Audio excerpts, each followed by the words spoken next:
తీర్థయాత్ర కార్యక్రమానికి స్వాగతం. మనిషి జీవితం క్షణభంగురమని అంటారు.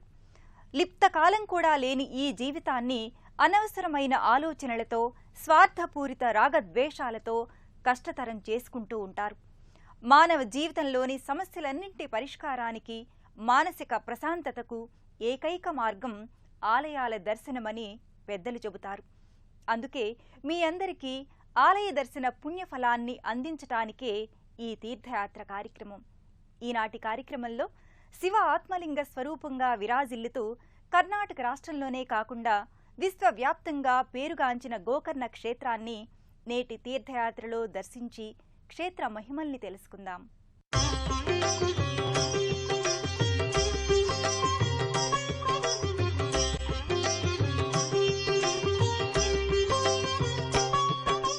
శివుడు పంచభూతాత్మజుడు కదా.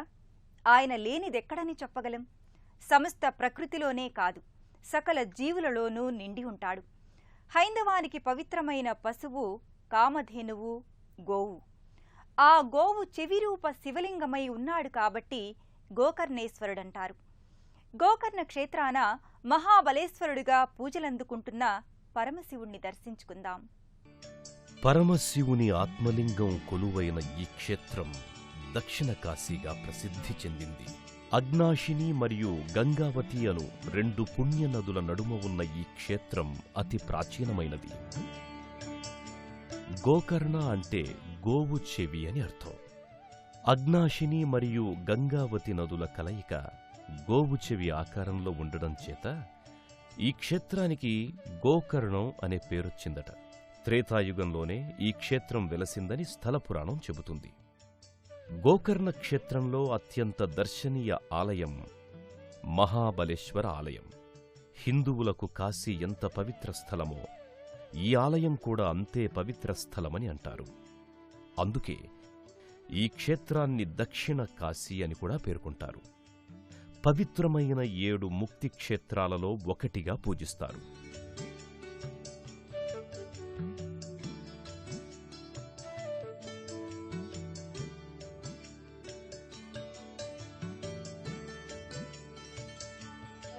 ఇక్కడ పరమశివుని ఆత్మలింగ దర్శన భాగ్యం కలుగుతుండడం వల్ల ఈ క్షేత్రం అత్యంత ప్రసిద్ధిగాంచింది.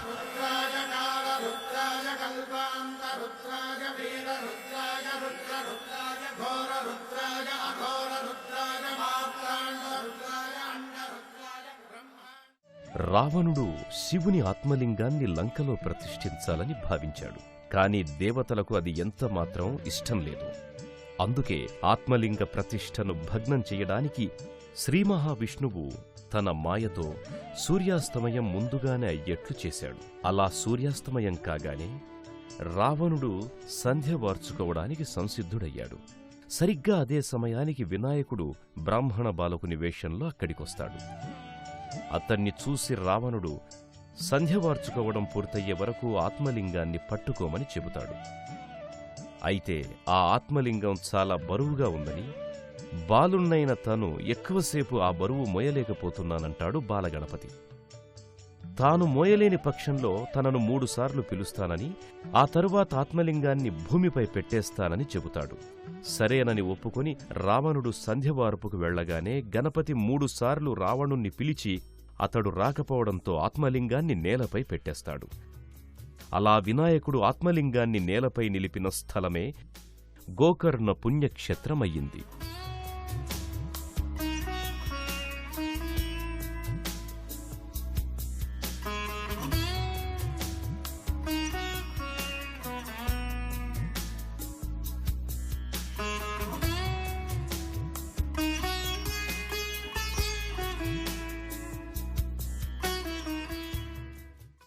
అలా వినాయకుడు ఆత్మలింగాన్ని నిలిపిన ఆ స్థలమే గోకర్ణ పుణ్యక్షేత్రమైంది.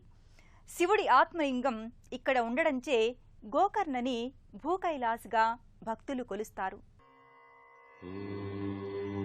అణువణువు ఓంకారనాదాలతో ప్రతిధ్వనించే శ్రీ మహాబలేశ్వర ఆలయంలోకి ప్రవేశించగానే ఆత్మలింగ నమూనా మనకు దర్శనమిస్తుంది. ఆ నమూనాకు దిగువన ఓ సాలగ్రామం కనిపిస్తుంది. ఆ సాలగ్రామ పీఠం మధ్యలో ఒక రంధ్రం ఉంటుంది. ఆ రంధ్రంలోకి చూస్తే నిజమైన శివ ఆత్మలింగ దర్శన భాగ్యం కలుగుతుంది. భక్తులు ఎవరైనా సరే ఆత్మలింగాన్ని చేతితో స్పర్శించవచ్చు.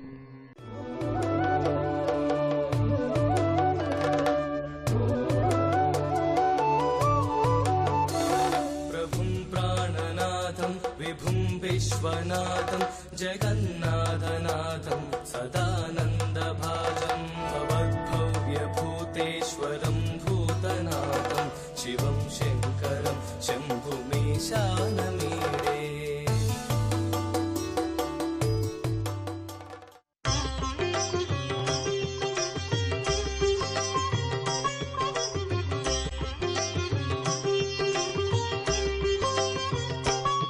శివుడు అందరివాడు, అందరికీ అందేవాడు.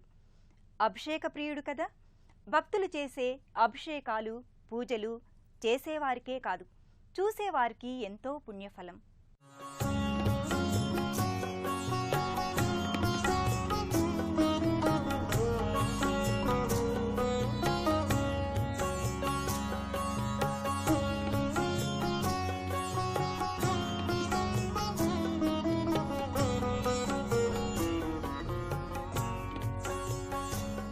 ఆత్మలింగ సందర్శనం జన్మజన్మల పాపకర్మలను హరించివేస్తుంది.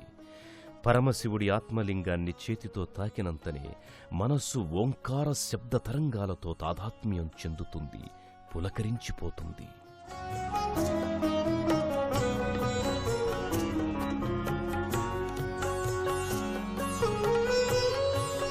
భక్తులు వేలాది.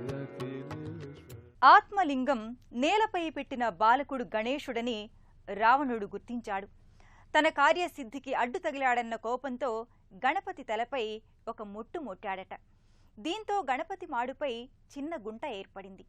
మహాబలేశ్వర ఆలయానికి పక్కనే గణపతి ఆలయం ఉంటుంది. అందులో గణపతి విగ్రహం మాడుపై ఇప్పటికీ ఆ గుంటను చూడొచ్చు.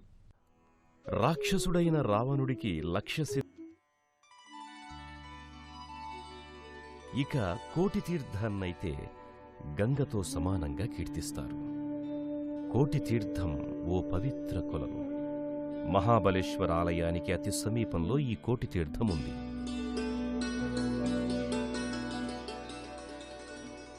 శ్రీ మహావిష్ణువు వాహనమైన గరుత్మంతునిచే ఈ తీర్థం సృష్టించబడింది.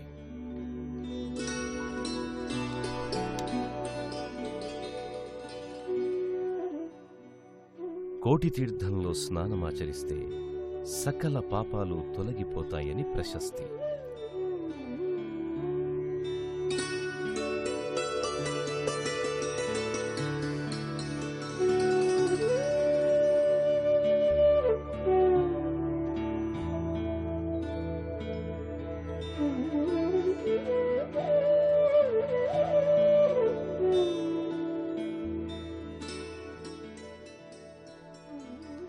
మహాబలేశ్వర ఆలయంలో హిందువులు తమ పూర్వీకుల కర్మలను కూడా పూర్తి చేస్తారు. కాశీ తరువాత ఇక్కడే ఎక్కువ పిండ ప్రదాన కార్యక్రమాలు నిర్వహిస్తారు.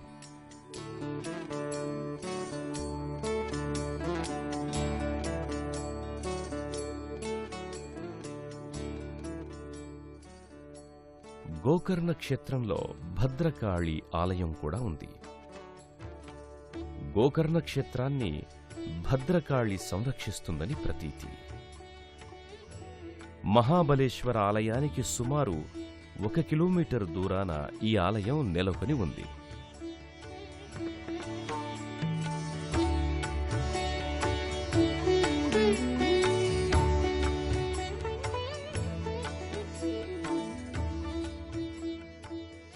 పార్వతీదేవిని ఇక్కడ ఉమాదేవిగా కొలుస్తారు. ఆ మాతనే భద్రకాళి రూపంలో ఇక్కడ పూజిస్తారు.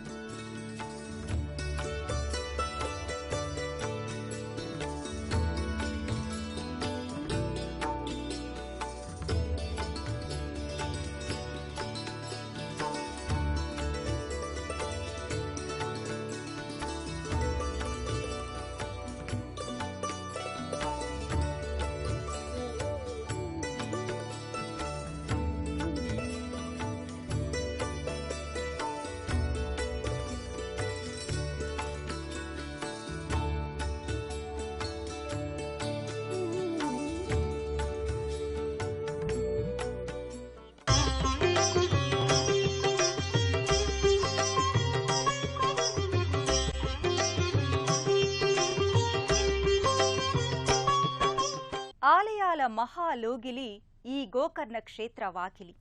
ఓ ఉజ్జయినిలా, ఓ కాశీ క్షేత్రంలా ఈ గోకర్ణంలో అడుగడుక్కి ఓ గుడి భక్తుల కోసం వెలిశాయి.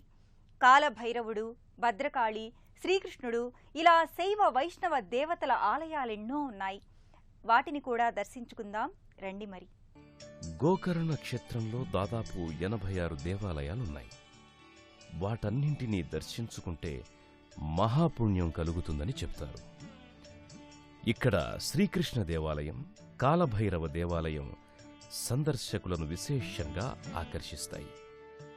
గోకర్ణ క్షేత్రంలో ఉన్న శ్రీకృష్ణ దేవాలయంలో ఈశ్వరుడు హరిహర రూపంలో దర్శనమిస్తాడు.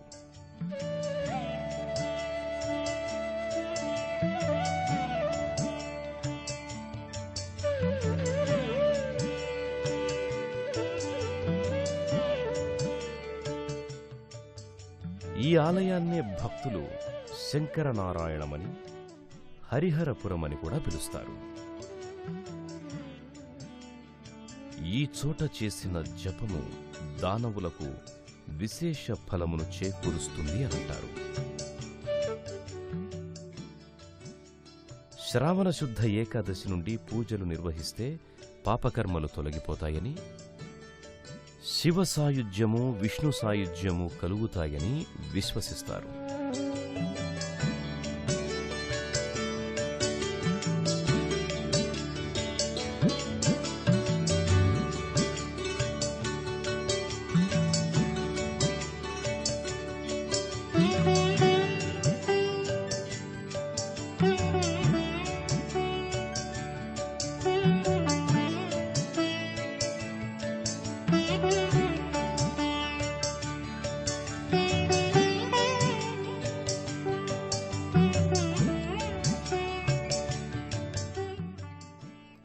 గోకర్ణ క్షేత్రంలో రామతీర్థం దర్శనీయం. ఇది మహాబలేశ్వర ఆలయం నుండి దాదాపు 1 కిలోమీటర్ దూరంలో ఉంది.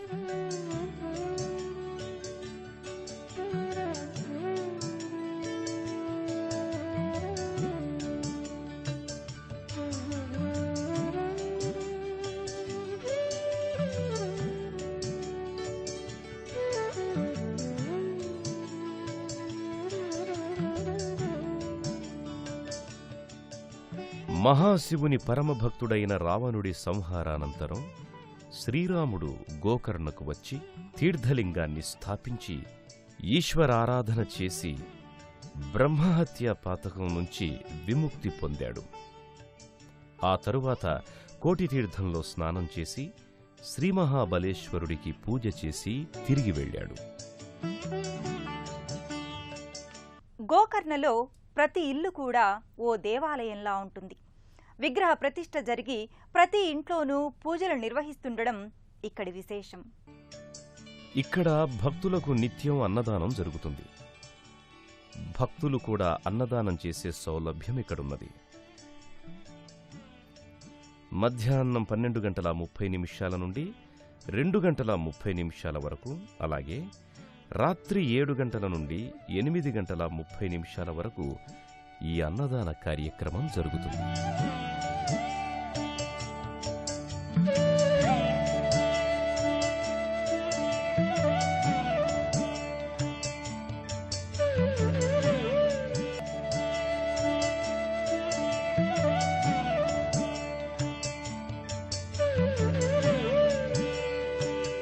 అక్టోబర్ మాసం నుండి మొదలుకొని మే వరకు ఈ క్షేత్రాన్ని దర్శించుకోవడానికి వీలుగా ఉంటుంది. గోకర్ణకు వెళ్ళాలి అనుకునే భక్తులు ముందుగా హుబ్లీకి వెళ్ళాలి. హుబ్లీకి విమానం, రైలు మరియు బస్సు సౌకర్యాలున్నాయి. అక్కడ నుండి గోకర్ణకు విరివిగా బస్సు సౌకర్యం ఉంది. దారిద్ర దుఃఖ దహనాయ నమశివాయ అని శివ పంచాక్షరిలో శివుణ్ణి స్మరించుకుంటాం కదా. మన సకల బాధల్ని, సర్వ దుఃఖాల్ని దహించి హరించి మనకు సుఖ సౌఖ్యాల్ని ప్రసాదించమని ఆ పార్వతీ హృదయేశ్వరుణ్ణి మనసారా ప్రార్థిద్దాం. మరో క్షేత్ర దర్శనంతో మళ్ళీ కలుద్దాం. నమస్కారం.